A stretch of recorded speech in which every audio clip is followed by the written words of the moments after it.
कि विद्वान अपने समय की गल जुरत नाल करते ने, विद्वान अपने समय की गल लोकां तो पहला करते ने। इसे करके लोग उन्होंने विद्वान मनते हैं, इसे करके इतिहास चो वड्डे बंदियां दे तौर ते जाने जाते हैं।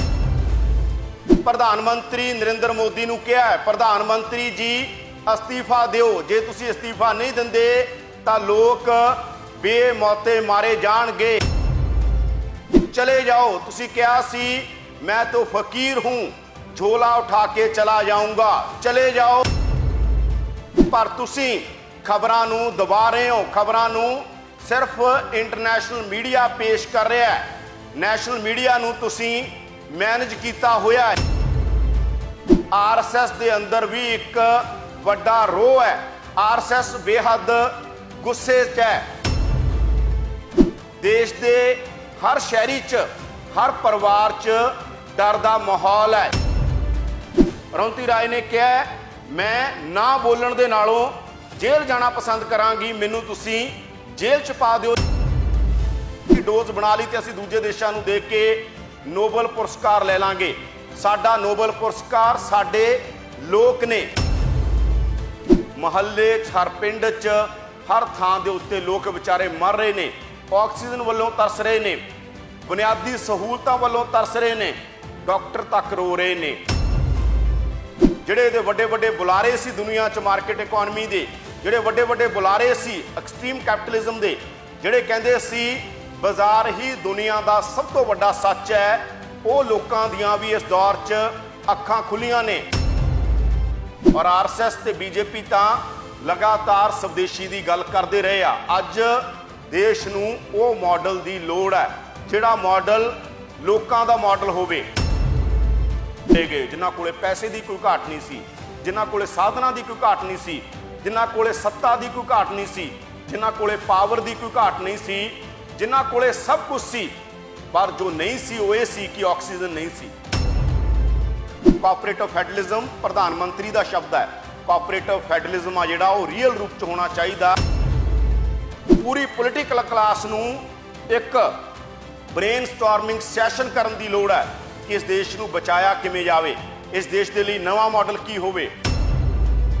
कोऑपरेटिव फेडरलिज्म प्रधानमंत्री का शब्द है।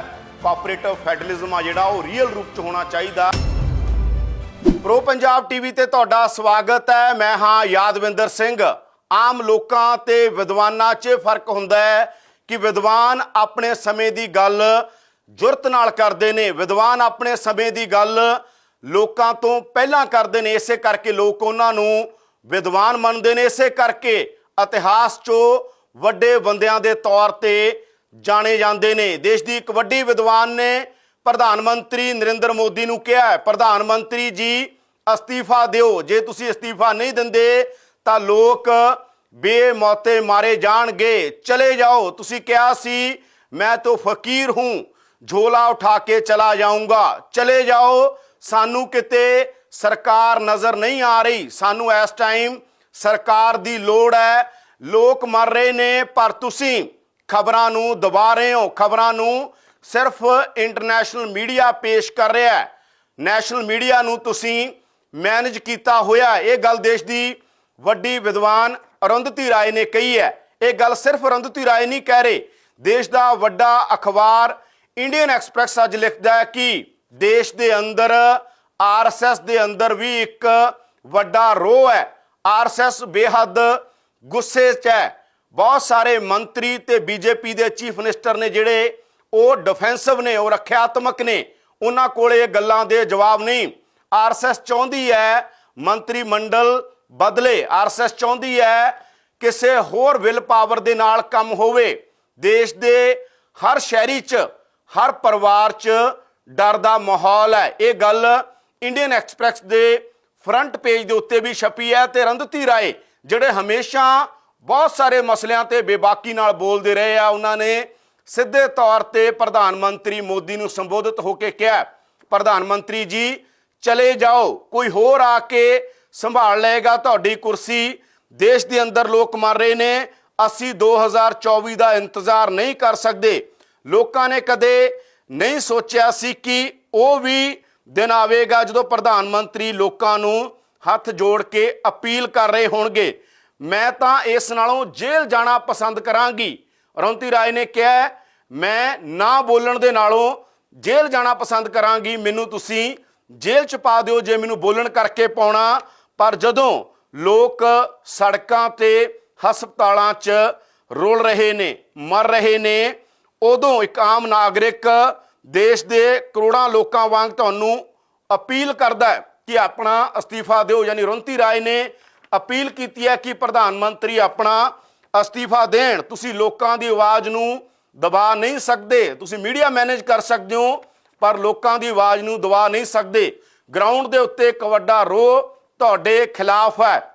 और इस दा जिक्र इंडियन एक्सप्रैस की खबर के अंदर भी है कि मंत्री तक ऑफ द रिकॉर्ड कह रहे ने कि गड़बड़ता हुई है, जिस तरीके नाल चीज़ां मैनेज होणियां चाहीदियां सी नहीं होया। हालांकि लोकां ते भी गल सिੱਟੀ जा रही है कि लोकां ने भी उस तरीके नाल चीज़ां नहीं कीतियां जिस तरीके नाल करनियां चाहीदियां सी। पर असीं सब ने देखिआ बंगाल दी इलैक्शन, बिहार दी इलैक्शन, बॉम्बे वर्गियां थावां ते दूजी वेव का पता लग चुकिया सी। ਉਹਦੇ बावजूद भी देश की कोई तैयारी नहीं सी। ਉਹਦੇ बावजूद भी देश के अंदर एक शर्मसार करने वाला माहौल बनया। अज दुनिया का हर छोटा वड्डा मुल्क सानू मदद कर रहा। वधिया गल है, साडा देश ठीक होना चाहिए। पर देश का स्नेहा भी दुनिया के अंदर की गया। तुसी अपनी ब्रांडिंग के जरिए पूरी दुनिया नू ये दिखाना चाहते सीगे कि पूरी दुनिया के अंदर भारत का डंका वजेगा, प्रधानमंत्री मोदी का डंका वजेगा। बिल्कुल वजे, देश का भी वजे, प्रधानमंत्री मोदी का भी वजे, पर कली मार्केटिंग के सिर ते नहीं। वाकई प्रैक्टिकल तरीके दे नाल ये नहीं कि असीं डोज बना ली तो असीं दूजे देशों को देख के नोबल पुरस्कार ले लांगे। साडा नोबल पुरस्कार साडे लोक ने, साडे लोकां दे लई सरकारां नूं खड़न दी लोड़ है। अज हर महल्ले च, हर पिंड च, हर थां दे उत्ते लोग विचारे मर रहे ने, ऑक्सीजन वालों तरस रहे ने, बुनियादी सहूलतां वालों तरस रहे ने, डॉक्टर तक रो रहे ने और वो लोग रो रहे ने जिहड़े अफसरशाही च भी बैठे ने। ब्यूरोक्रेट्स दे नाल तुसीं गल करके देखो, वो भी कहंदे आ कि देश का यह हाल पहली बार इस तरीके नाल होया। डॉक्टरां ने भी विचारियां ने कदे इमैजिन नहीं कीता सीगा। पर प्रबंध जिस तरीके नाल होने चाहिए सी, एक वेव आउण तो बाद भी उस तरीके दे नाल यह प्रबंध नहीं होए, जिन्हों लैके ओपोजिशन भी सवाल खड़े कर रही है तो होर लोग भी सवाल खड़े कर रहे हैं। रुंधती राय ने तो इत्थों तक कहा कि तुहाडी पार्टी के आगू ही तुहानूं रिप्लेस करन दे काबिल ने, तुहाडी पार्टी के आगू ही तुहाडी थां दे उत्ते आके कुर्सी संभाल सकते हैं। तुसीं तां खुद कहा सी मैं तो फकीर हाँ, झोला उठा के चला जाऊँगा। जो देश के अंदर ये हालात बन गए तो नैतिक आधार के उत्ते, मॉरल ग्राउंड के उत्ते तुहानूं अस्तीफा दे देना चाहिए। तुहाडी ही पार्टी के लोग आके देश नूं सांभण, पर इस तरीके नाल सांभण कि वाकई प्रैक्टिकल तरीके दे नाल कोई गल होवे। देश के अंदर जो हो रहा है वो बेहद शर्मनाक आ, ये गल कही गई है। और 2024 तक असी उड़ीक नहीं कर सकते कि 2024 तक असी वेट करांगे पूरा मुल्क कि जो कुछ हुंदा हुंदा रहन दो, तुहानूं नैतिक आधार के उत्ते अस्तीफा देना चाहिए। ये सवाल ना कली रुंधती राय ने खड़े किए ने ते ना ही आरएसएस के अंदर ये गल कली चल रही है। ये गल देश के हर घर च चल रही है कि सरकारां दा मतलब की हुंदा है। थोड़े जे सियाणे लोग गल करते हैं वैलफेयर स्टेट की हुंदी है।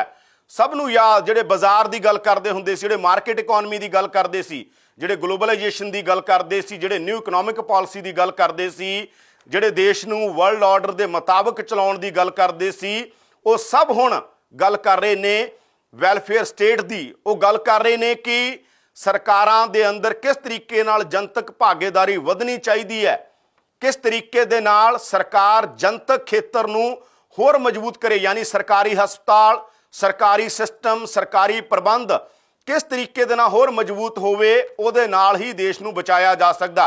जिहड़े इहदे वड्डे वड्डे बुलारे सी दुनिया च मार्केट इकोनॉमी दे, जिहड़े वड्डे वड्डे बुलारे सी एक्सट्रीम कैपिटलिज्म दे, जिहड़े कहंदे सी बाजार ही दुनिया का सब तो वड्डा सच है, वो लोगों दियां भी इस दौर च अखां खुलियां ने, उन्हां मुल्कां दियां भी अखां खुलियां ने ते वो मुल्क भी रीथिंक कर रहे ने अपने इकोनॉमिक मॉडल के उत्ते। और आरएसएस ते बीजेपी तां ਲਗਾਤਾਰ ਸਵਦੇਸ਼ੀ ਦੀ ਗੱਲ ਕਰਦੇ ਰਹੇ ਆ। ਅੱਜ ਦੇਸ਼ ਨੂੰ ਉਹ ਮਾਡਲ ਦੀ ਲੋੜ ਹੈ ਜਿਹੜਾ ਮਾਡਲ ਲੋਕਾਂ ਦਾ ਮਾਡਲ ਹੋਵੇ, ਜਿਹੜਾ ਮਾਡਲ ਇੱਕ ਮੁਲਕ ਦਾ ਵੱਖਰਾ ਮਾਡਲ ਹੋਵੇ, ਜਿਹੜਾ ਗਲੋਬਲ ਇਕਨੋਮੀ ਦੇ ਹਿਸਾਬ ਨਾਲ ਜਦੋਂ ਚੱਲੇਗਾ ਤਾਂ ਫਿਰ ਉਹਦੇ ਨਤੀਜੇ ਇਸ ਤਰੀਕੇ ਦੇ ਹੋਣਗੇ ਕਿ ਦੇਸ਼ 'ਚ ਜਦੋਂ ਵੀ ਕੋਈ ਵੱਡੀ ਮਹਾਮਾਰੀ ਆਏਗੀ, ਜਦੋਂ ਵੀ ਕੋਈ ਗੜਬੜ ਹੋਏਗੀ ਤਾਂ ਸਾਡੇ ਕੋਲੇ ਚੰਗਾ ਹੈਲਥ ਸਿਸਟਮ ਨਹੀਂ ਹੋਏਗਾ।